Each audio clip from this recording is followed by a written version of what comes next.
other Democrats are watching their words? I think it's certainly possible, but I'm not sure. I mean, I cannot think of or point to any individuals who have said that. I do think that there are Democratic members of Congress who are preparing for that possibility. How do they prepare? I think they look to the possibility of litigation. I think they're saying, do we have the best teams possible in order to carry out our work? Some Republican, or many perhaps, will be watching this, listening to this, and thinking, wait a minute, actually, you're the ones who are prosecuting us. You are the guys who are weaponizing the Justice Department. How would you respond to somebody who may be thinking that? In what way? Alexandria Ocasio-Cortez, long treated as a media darling within Democratic circles, appeared momentarily off balance when an NPR host challenged her talking points head-on. That's what makes the exchange so striking. NPR is hardly known for putting AOC on the defensive, yet this time the gloves came off. The questions were pointed, the follow-ups relentless, and the comfort zone clearly gone. It raises an uncomfortable question. Was this just tough journalism doing its job, or does NPR's sharper edge reflect a larger shift behind the scenes? With federal funding cuts looming from the Trump era, some are wondering whether the newsroom's tone is changing faster than anyone expected. I'm interested if you or your fellow Democrats are at all feeling intimidated or silenced or anything. I'm not. I think it's important to call this administration's bluff. I think that this is what authoritarians do. I think this is what kleptocracies do. I believe that this is what corrupt administrations do. They rely on the illusion of power, on the suggestion of coercion in order to try to get people to comply in advance. And I think that one of our largest responsibilities is to not comply in advance. If they want to do these things, they can go ahead and do them and let the American people see what they intend to do. If you're hearing this interview for the first time, you could be forgiven for thinking the country is moments away from authoritarian rule. That's a familiar tactic on the left, turning routine friction into an existential emergency. But this is where the exchange takes a sharp turn. The host posed a straightforward but uncomfortable question. Is the left actually being silenced? And before AOC could respond, there it was, a pause. Not a casual beat, but a heavy one. She understood immediately that this wasn't something she could sidestep. There was no room to reframe it, no way to inflate it, and no believable path to outright denial. And just when it seems like that moment is the peak of the interview, the tension doesn't fade, it escalates. Some Republican, or many perhaps, will be watching this, listening to this, and thinking, wait a minute, actually, you're the ones who are prosecuting us. You are the guys who are weaponizing the Justice Department. How would you respond to somebody who may be thinking that? In what way? In what way? Is the very presence Putting Trump on trial would be their example, I suppose. Yes, I mean, here's the deal.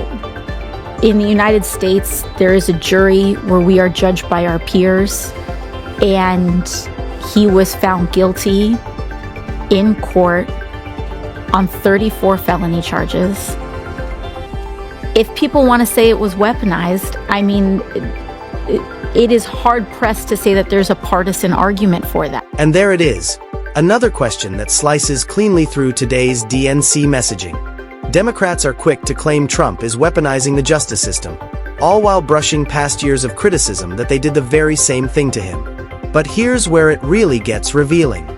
Listen closely to AOC's words in this interview, and critics say the subtext is hard to miss.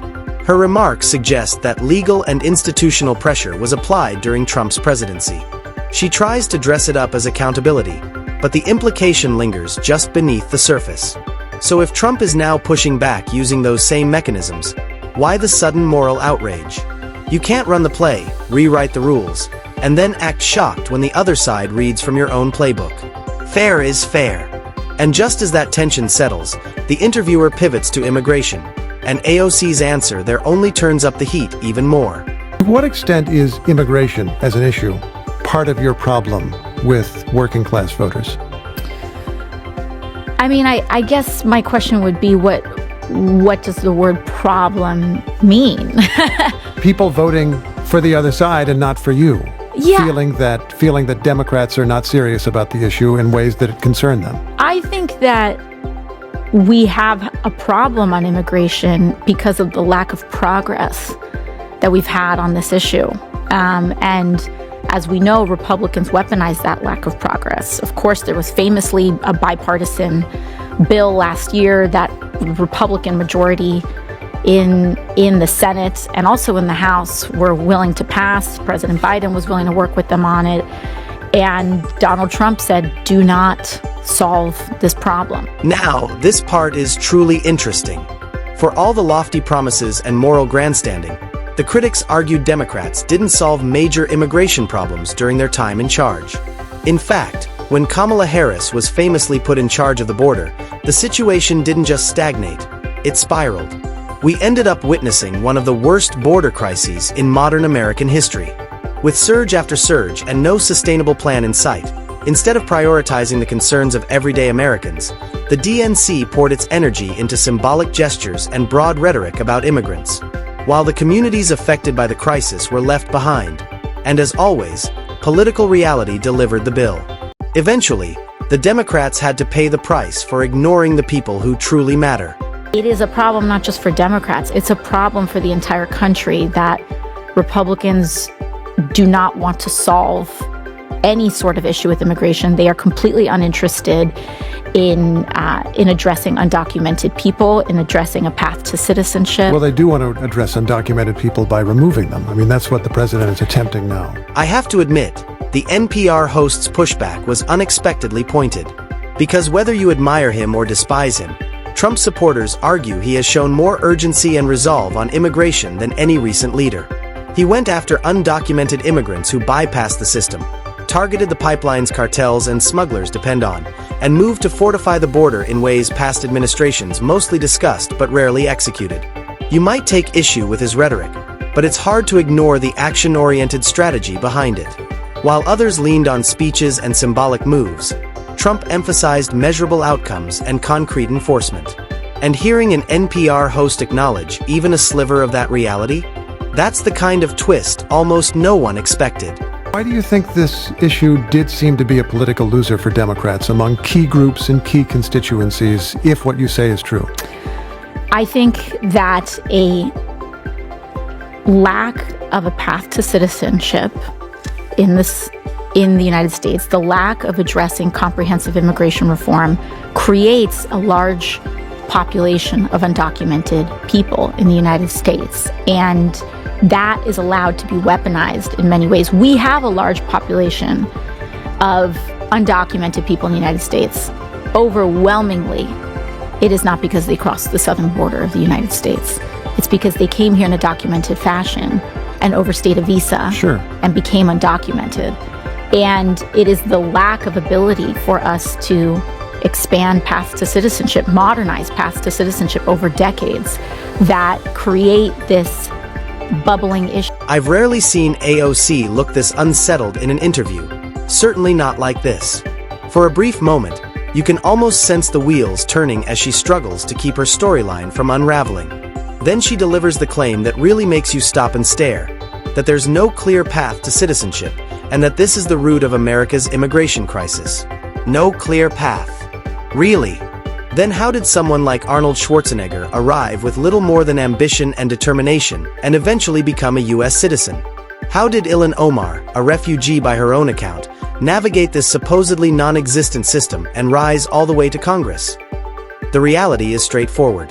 The path does exist. It always has. Millions have followed it successfully. But when the left is boxed in by hard questions that expose cracks in their narrative, the response is often denial. Facts get blurred, definitions get stretched, and contradictions are waved away in the hope that no one pushes back. Yet anyone paying even minimal attention can name multiple legal routes: naturalization, green cards, asylum, marriage-based visas, work visas, the list goes on. The system may be flawed, But pretending it doesn't exist at all is where the narrative truly begins to collapse. That Republicans are allowed to weaponize. And you have voters in places like Arizona, which is a swing state that Democrats lost, or Colorado, which is generally a blue state, saying there's a lot of chaos, there's a lot of lawlessness. Yes. I don't know what to do here. Who's looking out after me? And I think when that is paired with divestment from the social safety net, when that is paired with lack of progress on minimum wage, when that is paired with rising costs of living, it sets the stage for a strong man to point to any marginalized group and say it's their fault. AOC now seems eager to put as much distance as possible between herself and the fallout of policies she and her party supported during the Biden years. Watching her act as though she played no role in the border chaos would be almost funny if the consequences weren't so serious. Critics argue that Democrats dismantled enforcement measures, moves that coincided with a surge in illegal crossings.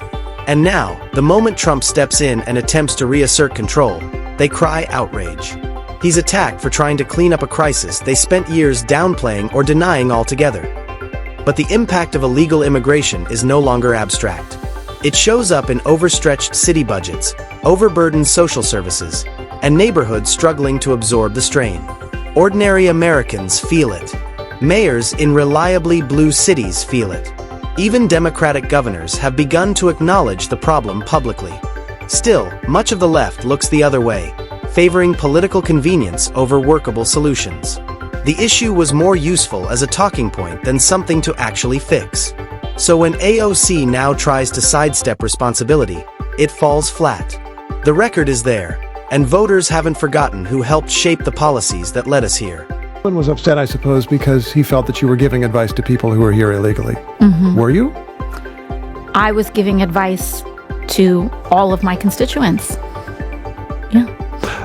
He said he was going to report you, or even that he did reach out to the Department of Justice. Have you heard from the Department of Justice? I have not, and I intend on reaching out to the Department of Justice to inquire. Really? What would your question be for the Department of Justice? Well, there is a member of the Trump administration who is threatening and seeks to open an inquiry, and are you going to do it? What would you learn? What do you hope to learn from that exchange? I think it's important to know where this administration stands and if they intend on using political intimidation to silence their critics. You can almost see the shock register on AOC's face the instant the interviewer asks her to justify advising people who are in the country illegally. It's one of those rare, unscripted moments when rehearsed messaging runs headfirst into reality. In one breath, she insists Democrats are fully committed to addressing illegal immigration, casting it as both a humanitarian concern and a serious policy challenge. Yet in the very next, her remarks strike critics as advice that effectively encourages those here unlawfully. That's where the contradiction becomes impossible to miss. How can you claim to be combating a problem while simultaneously enabling it? This is political doublespeak in its purest form, and AOC finds herself trapped inside it. Her messaging shifts with the audience, the platform, and the political moment, but the inconsistency never goes away. The interviewer's question boxed her in, stripping away the comfort of talking points and exposing how fragile her position becomes under scrutiny. And that's what makes this exchange so revealing. Once the scripted rhetoric is gone, AOC struggles to present a clear, consistent stance on the very issue she says she's leading the fight on. Do you think there is a real risk of lawmakers being investigated, charged, arrested? Potentially. I mean, we see that this administration is certainly wielding that threat, and we will have to see if they intend on carrying out their threats. If they are to be believed for what they are publicly suggesting, then the answer would be yes. But we will only find out if we call their bluff. Do you think other Democrats are watching their words? I think it's certainly possible, but I'm not sure. I mean, I cannot think of or point to any individuals who have said that. I do think that there are Democratic members of Congress who are preparing for that possibility. No one is being silenced here, and it's time to say that plainly. Free speech has never meant freedom from consequences. If someone spreads reckless claims, defamatory accusations, or outright falsehoods, they should expect to be held accountable. That's not oppression, it's responsibility. Over the past several years, we've seen a flood of exaggerated narratives, misinformation, and politically driven allegations pushed with little to no accountability. Stories were inflated, evidence was thin, and outrage was manufactured to score political wins. When Trump says he's willing to pursue legal action against individuals or groups he believes knowingly misled the public or sought to undermine his presidency through false claims, how does that suddenly become a threat to democracy? If anything, it aligns perfectly with the values Democrats say they champion: accountability, justice, and the rule of law. They helped establish this standard.